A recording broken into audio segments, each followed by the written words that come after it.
De volta para uma conversa de peso hoje com a pastora, doutora e política, Aline Karov. Pastora, a gente conversava um pouco sobre esse mix aí que se formou na tua vida. Olhando à distância, onde essas coisas se encontram? Fé, o direito e a política? Elas se encontram em mim, né? O direito é o meu meio de sobrevivência, né? A profissão que eu escolhi, o ofício, para ajudar o meu marido no sustento do lar e para desempenhar a profissão que eu tanto quis durante os anos que eu estudei. A igreja é um ministério sem fins lucrativos, onde a prestação de contas é pública e eu e meu marido somos voluntários.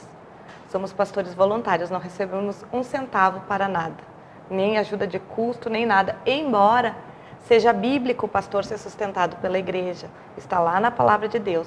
Mas nós optamos por um caminho diferente. Mateus trabalha na Caixa, ele é gerente, eu tenho a minha profissão. Nós optamos servir a Deus, então, por amor. E a política chegou por último, desde a minha terra infância. Meu pai foi muitos anos vereador, concorreu a deputado. Trabalhamos para o Collor, tenho muitas fotos com o Collor na minha infância, para o Marquesan, não o Marquesan filho, mas o pai, né? E eu me criei 6, 7, 8 anos nos comitês, colecionando santinhos. Eu tinha a garagem da minha casa, era uma garagem de madeira, então eu colecionava santinhos, isso sempre fez parte. Eu vejo na política um instrumento de transformação da vida das pessoas, né? Uma possibilidade de você ser um agente transformador da sociedade que você vive. Eu acredito que as pessoas se omitem, né? Se nós entrarmos nas redes sociais, nós temos aí inúmeras discussões e pessoas reclamando, mas qual a sua participação? O que você tem feito para mudar essa realidade? E eu fui criada sempre com atitude. Se não tá bom, Rodrigo, levanta e faz melhor. Muito bem. Né? Não adianta só reclamar, não adianta, como outro dia falei na ABC, nós vimos para frente do shopping com camiseta verde e amarelo e chegar no dia 2 de outubro e anular o voto, ou votar em branco, né? Porque aí falta consciência política. É verdade. Aqui no Novo Hamburgo, o que te despertou para a política? Foi algum convite em especial? Tu já vinha participando de alguma forma? Eu recebi um convite do PSC, que é o Partido Social Cristão, para estar assumindo a presidência do PSC. E num primeiro momento eu recuei e depois eu passei a entender que era uma oportunidade que Deus estava abrindo na minha vida, né? Então nós aceitamos o desafio. Eu também sofri um assalto à mão armada na frente da igreja, 5 homens me renderam. E a partir daquele dia onde eu me encontrei com a morte, porque eu vi, ele botou a arma na minha cabeça e eu achei que eu ia morrer. Depois daquele dia a gente passa por uma análise, né? E a conclusão que eu tive é que o que eu estava fazendo era pouco. Eu queria mais. Então, aceitei o convite do PSC e, posteriormente, o convite do Leonardo Roff e da Rita para integrar a coligação. Pois é. O Leonardo surpreendeu todos naquele momento, assim. Se falava de uma candidata vice, mulher na chapa dele, mas se falava, inclusive, no nome da vereadora reeleita, né, da Patrícia Beck, se falava em outros nomes.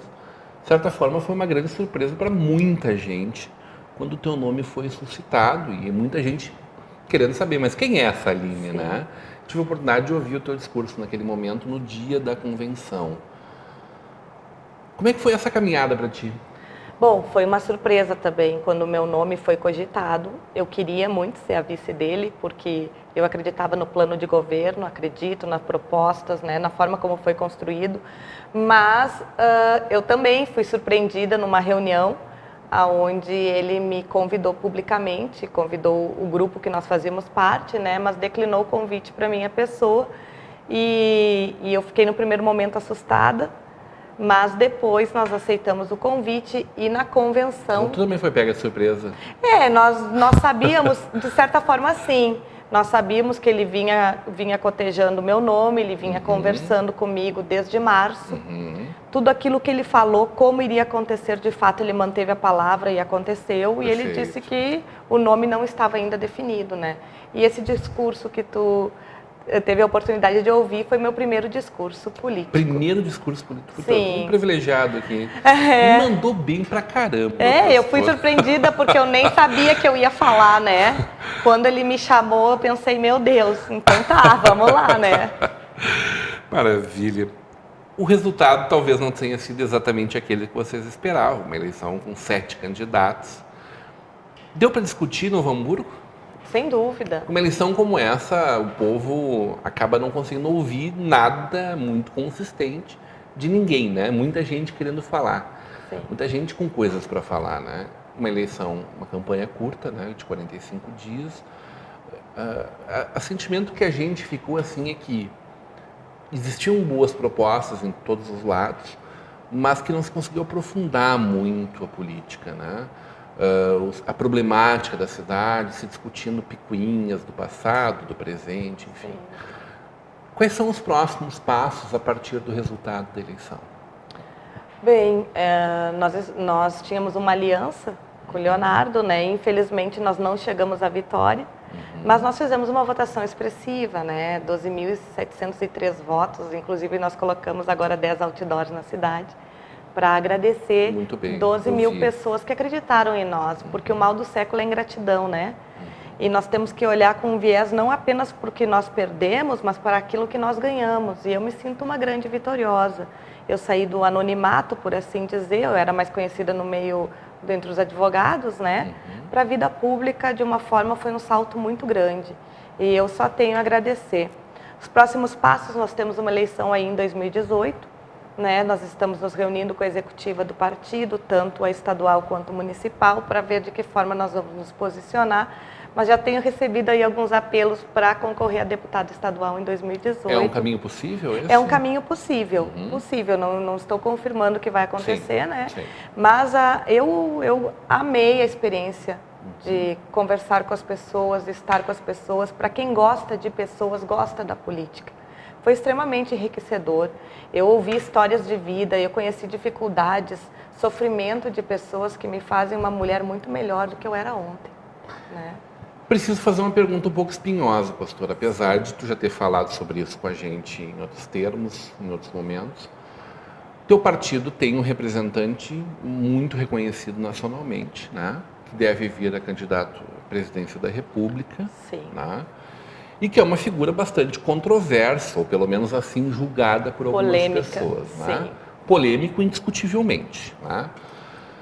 Como é que vai ser essa defesa dessa candidatura, né? Independente de estar candidato ou não, e de alguma forma essas pautas que ele discute hoje ou as brigas que ele compra são também as tuas? Bem, o Bolsonaro acabou de receber um prêmio que inclusive ele não divulgou nas redes sociais, pela Fundação Internacional de o político mais honesto no mundo, pelo Brasil. Perguntadas para as pessoas qual a referência de um político honesto, enquanto na França e nos Estados Unidos, todos aqueles que foram entrevistados referiram o presidente, aqui no Brasil referiram um deputado, que é o Bolsonaro. Eu creio que o discurso dele vai perder um pouco do radicalismo, né? Em alguns momentos o Bolsonaro Mas naturalmente ou por uma aceitação maior política? Eu acredito que até por um amadurecimento. Opa! Por um amadurecimento de que esse discurso do ódio tem que acabar. Existem formas, a maioria dos conflitos se dá não pelo conteúdo do que é dito, mas pela forma como é proposto. Perfeito. E eu acredito que o Bolsonaro em alguns momentos foi muito radical, acredito que ele vai rever isso, né? Para conquistar aí a presidência do país e realmente propor uma forma de governar onde não impere o ódio e sim o amor. Que as pessoas, eu sei que é em relação principalmente à sexualidade, Deus dá livre-arbítrio às pessoas. As pessoas são livres para se relacionar da forma como elas bem entendem. Não nos compete julgar? Não nos compete julgar, nos compete orientar. Nos compete proteger crianças, que é o caso da ideologia de gênero, no qual ele se manifestou radicalmente, né? Como fica a questão do porte de armas, por exemplo, que a gente, tá todo mundo, tu sofreu violência, tu acabou de comentar isso conosco aqui, né? Mas o caminho é fazer com que todo mundo possa ter uma arma em casa? Olha, Rodrigo, eu tenho as minhas dúvidas. O irmão... Que essa é uma das pautas que ele defende, né? Como ex-militar, inclusive, né? Como eu tenho minhas dúvidas. Eu tenho uma tragédia pessoal e familiar do irmão do meu marido que morreu num acidente, literalmente um acidente, uma arma que caiu no chão e o tiro acertou a sua cabeça. Um rapaz adulto, né? Então nós temos aí a questão também de que sabemos que sem armas o bandido tem a certeza que nós não temos arma. Então nós vemos aí que eles não têm mais limite, não têm medo de nada. Então eu tenho as minhas dúvidas com relação a isso. Eu não posso hoje te dar uma opinião formada, porque existe o meu lado legalista e jurídico que aponta sim que é necessário armar, mas existe o meu lado humano que me diz o quantas tragédias e o não saber o uso adequado da arma pode fazer com que famílias se percam. Eu imagino que tenha vários pontos de interrogação, porque em vários momentos, e é isso é a pergunta que eu comecei te fazendo, né? Vários momentos me parece que a religião, o direito e a política vão se chocar, né? Sem dúvida. A própria presença da igreja na política é uma coisa que suscita questionamentos mesmo dentro da igreja, né? Sem dúvida, existem pessoas... Acho que quem está de fora, bom, tem os seus motivos para fazer suas críticas e elas não são bem feitas porque são suspeitos em falar. Mas a crítica dentro da igreja eu acho que talvez seja a mais importante se fazer, né? E existe. Porque tem gente de tudo que é tipo, tudo Sem que é dúvida. matiz. Mas né? o que nós precisamos, Rodrigo, é ter entendimento. Veja bem, biblicamente, Daniel foi um homem de Deus que governou sobre 21 províncias. José do Egito foi um administrador. Esther foi uma mulher chamada para mudar o seu tempo. E assim aqui eu poderia te nominar inúmeros homens e mulheres de Deus bíblicos que tiveram um envolvimento na política, que exerceram um papel de político, né? Então, por que eu, como pastora, ingressar na política? Porque eu acredito que existem alguns valores que estão se perdendo e que se não formos nós que cremos nele, ingressá-los para defendê-los, nós poderemos perder, como por exemplo no Uruguai, foi aprovado a legalização do aborto, a descriminalização das drogas, né? E é um país que está sofrendo muito. Então, nós precisamos ter pessoas que representem os nossos valores e que levantem as bandeiras que a palavra de Deus condiciona como verdadeiras e como motivo de vida para nós. Perfeito. Estamos terminando o nosso tempo. Quero saber que Novo Hamburgo é essa que tu enxergou e que tu desejou para todos nós, hein? Como é que vai ser um futuro de uma boa Novo Hamburgo para nós, na visão da pastora Aline? Bem, o que eu enxerguei foi uma Novo Hamburgo abandonada, com problema na segurança, com problema na saúde, com problemas de mobilidade, com problemas de emprego, né, desemprego muito grande, falências de empresários. E eu desejo que a nova prefeita faça um bom governo, que ela possa, que o vice dela, o Dr. Fagan, possa colocar em prática as propostas, principalmente para a saúde, porque eu estou cansada de ver os hamburguenses sofrendo calados, porque não tem mais recursos, não tem mais a quem recorrer. Tudo bem. Espero uma cidade melhor. Ninguém fez nenhuma brincadeirinha, não? Só o Leonardo, se nós tivéssemos invertido a chapa ali, teria sido diferente, não? Algumas brincadeiras eu imagino ouvi. que sim, né? A partir do momento que a gente elege uma mulher, e eram duas chapas que tinham os candidatas mulheres a vice, né? Maravilha.